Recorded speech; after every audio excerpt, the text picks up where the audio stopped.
Alright, hi guys, my name is Diwan and I'm going to be talking about a fractured ulna. But I'm not just going to talk about the fracture, I'm just going to talk about anatomy a little bit. So yeah, first and foremost, where's the ulna located? What is it? How does it look like? So I'm going to show a picture. Alright, this is the ulna. Basically, when you stand in a universal anatomical position with your hands in supination position, your ulna is medial. What that means is when you put your hands out like that, like just like in a supination position, which is with your palms facing up, your ulna will be towards the middle of your body, and the radius is the out part, the outwards part of it. And just to make it more clear, this is one of the picture. This is the ulna, which is towards the body, and the radius is away from the body. In proper terms, we say medially and laterally, which is for the radius, and medially for the ulna. This is how it looks like on the body. You see, as you can see on the left hand and the right hand, it's both medially. All right. So now we're going to talk about what is the ulna. The ulna is the thinner and longer of the two bones in the human forearm. It consists of two bones, like I said earlier, the radius and the ulna.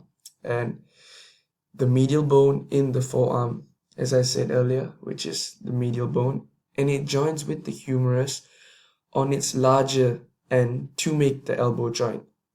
I'll show you guys a picture. Right, you can see, as you can see here, the larger end of the ulna is joined to the humerus right here, and it joins with the radius with a pivot joint. All right, that is for rotation, and I'll speak about that later. Just to show clearly that the bigger end of the ulna joins with the humerus and the smaller end with the carpals. And together with the radius, the ulna enables the wrist joint to rotate. And to make that a little bit clear, I have a diagram. As you can see here, in supination position, as I said earlier, the palm facing up, the radius and the ulna are parallel.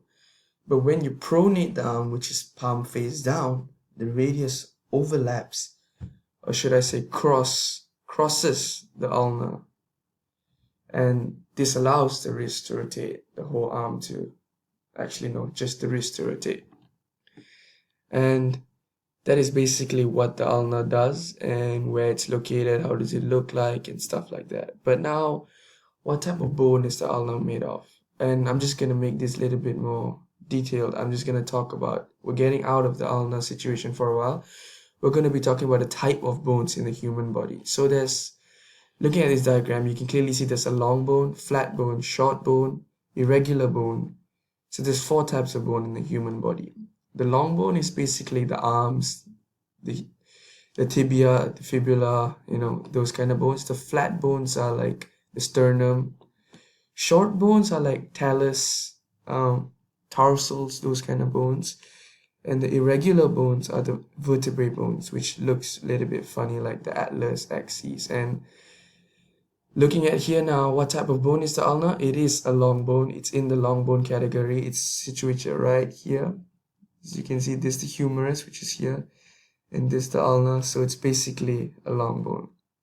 And just to show you guys how it looks like, the ulna in a cross section of the forearm, I have this picture. As you can see, this is the radius, this is the ulna, and this is a cross section of the forearm. This is just an addition just to show you guys how does it look like, to make it a little bit more clear.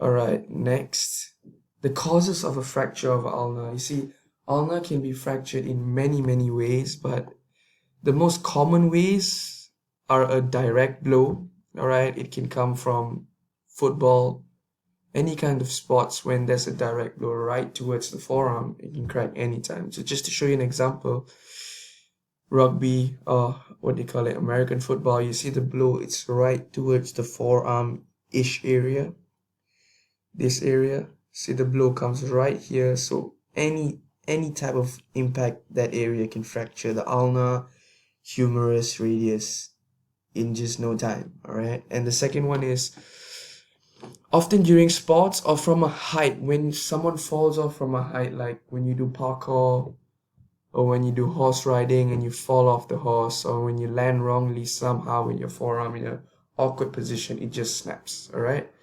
And automobile, motorcycle accidents, these are just like, it's a norm, whenever you have a motorcycle accident, you land first with your hand. And like some are like brutal accidents, like this picture, you can see the guy flipped over, so he is gonna land with his hands first or his head. As you can see, the leg is like totally snapped right here, so bones can snap easily. So this is one of the reasons. And it's also underdeveloped forearm muscle causes simple falls to or trips to fracture the ulna, as if your arm isn't really strong, the muscles in your forearm, and you just land wrongly in any kind of spots, you can injure it. So next on, we're moving to the symptoms of a fractured ulna. You see, when you have an accident or you fall somehow, you get an impact from sports and you feel pain. When you see instant swelling, a bruising, or inability to rotate the arm, you kind of know that some bone is broken. The pain will be very sharp and like excruciating because the bone broke, and weakness or numbness in the fingers or wrist at an impact, and immediate sharp pain will start, and support for that arm will be needed immediately due to that pain. That means, that you're broken a bone or something in that arm. So this is how a fractured ulna looks like. As you can see, a slight crack there, but this is a compound fracture. As you can see here, it's also a compound fracture. You see, the bones easily break and it can easily, puncture muscles or tear muscles. This is not just a this is not just a fractured ulna, this is also a fractured radius, but I'm just trying to show, like, in impact spots, you can immediately see this if it's a really bad fracture. So yeah. And the types of fracture, so there's four types of fracture. There's a hairline fracture, simple fracture, compound fracture, and comminuted fractures. And I'm going to show pictures of a few of them. As you can see here, this is almost a hairline or a simple fracture. And this is a compound fracture where the bone snaps cleanly, like, a two snap. But a comminuted fracture is when the bones shatter into sharp-edged pieces like this. So yeah, and that's just the type of fractures. And the complications faced with this injury, as in when you have a fractured ulna, you see, the ulna and the radius together provide stability for the arm. So if one of them is fractured, the stability of the arm is gone. That's why people put them in, like, arm sleeves or like casts just to support it. So one of the complications is the ends of the ends of the broken bones are often sharp and can cut or tear the surrounding blood vessels or the nerves. And excessive bleeding, swelling may lead to acute compartment syndrome. And this condition is when the swelling cuts off the blood to the arm, which is really bad, and that's when you kind of lose your arm. And open fractures is when the bone snaps out of the skin.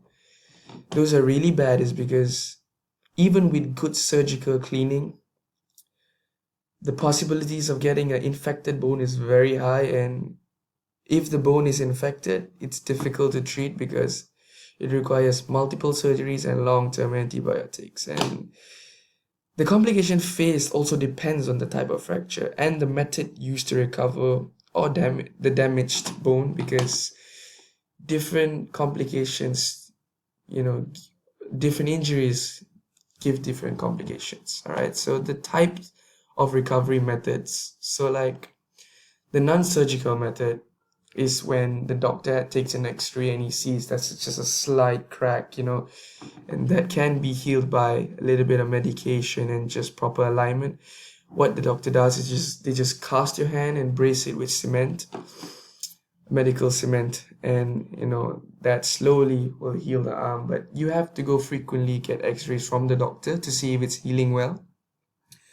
And if the doctor feels like it doesn't really heal well, then a surgical method will have to be done. So talking about the surgical method, sorry, I gotta go back for a while. All right, talking about the surgical method, If there's two cases, one of them, if the skin is not punctured, the skin around the fracture bone has not been broken, your doctor may recommend waiting until the swelling has gone down, because if with the swelling, it's not going to be easy to get to the bone and do the surgery in there, because the arm's going to be tight and swelled up. So so if you have like a not punctured fracture, the doctor will ask you to immobilize your arm and keep it elevated for several days to decrease the swelling, because swelling is when the blood rushes in there. And it also gives the skin that has been stretched, because due to the extra movement of the snap bone, it increases the size of the hand just a little bit. That stretched skin can have a chance to recover. But if this, on the other case, if the skin is punctured, the increased risk of infection increases rapidly, and the doctor will schedule for a surgery immediately. All right. So patients are typically given antibiotics in the emergency room and may receive tetanus shots, because so many kinds of infections can happen. During the surgery, the cuts from the injury will be thoroughly cleaned, and the broken bones are typically fixed during the same surgery. So everything is done properly. So this is just to show you like a picture of how the surgery happens. This the bone. As you can see, the doctor has to clean it properly and like make sure there's no swelling and all. And this is how they'll do it. They'll put nuts and bolts and a bracket, and this is where, and put back the bone properly. And these nuts and bolts will hold it. And so in a few months, and maybe 6 to 7 months, the bone will heal, and then the brackets can be taken off because the support isn't needed there anymore. So estimated recovery time. You see, this is a little bit difficult to estimate, but typically, when I did my research, I saw that doctors normally say with a compound fracture, the ulna takes about 6 months or more. And for a simple fracture or a hairline fracture, it takes close to 3 months, a little bit more. But if it's a comminuted fracture to the ulna, it takes close to a year or more. But the problem is, these are just estimated recovery time given by the doctor. The patient has to take the medication properly, has to eat healthy, eat proper nutritional food to make the body really heal and be on its optimum state of recovery, to make the bones grow back properly, have good calcium and all that. So the estimated recovery time depends on how the person takes care of his or her fractured bone. That's it. So recommended physiotherapy exercises for recovery. There isn't much, but for a non-surgical treatment, rehabilitation, it begins with gentle exercises to increase the range of motion, like forearm exercises, just to curl the forearm, get the muscles slowly stretched, because after a fracture, the arm is probably like immobilized for months, so you really need to move it a little to avoid stiffness, because if stiffness comes, it's gonna stay there for quite a while. And gradually adding exercises to strengthen the arm. All right, that's for a non-surgical treatment, which is when the doctor just casts the arm. But for a surgical treatment, a cast may be necessary for 2 to 6 weeks after surgery. That is close to 1.5 months of cast, which is really difficult because the cast is a little bit heavy. And motion exercises for the forearm, elbow, and wrist usually begin shortly after surgery, because to avoid stiffness, it's very important. And the doctor may also prescribe visits to a physical occupational therapist depending on how long your arm was immobilized for. So the therapists are really good they know what they're doing, so they really know how to make the arm recover fast, avoid stiffness, and make it a smooth recovery. So these are just references for what I did. I went to bone school, adult forearm fractures, this kind of websites I went to do research, look at doctors, blogs and everything to get as much information as I can get for fractured ulna. So that concludes my presentation of a fractured ulna. So I would really, I hope this presentation really was informational to everyone out there about a fractured ulna. See, this is not, I made it as broad as I can, so it's not really focusing on just a fractured ulna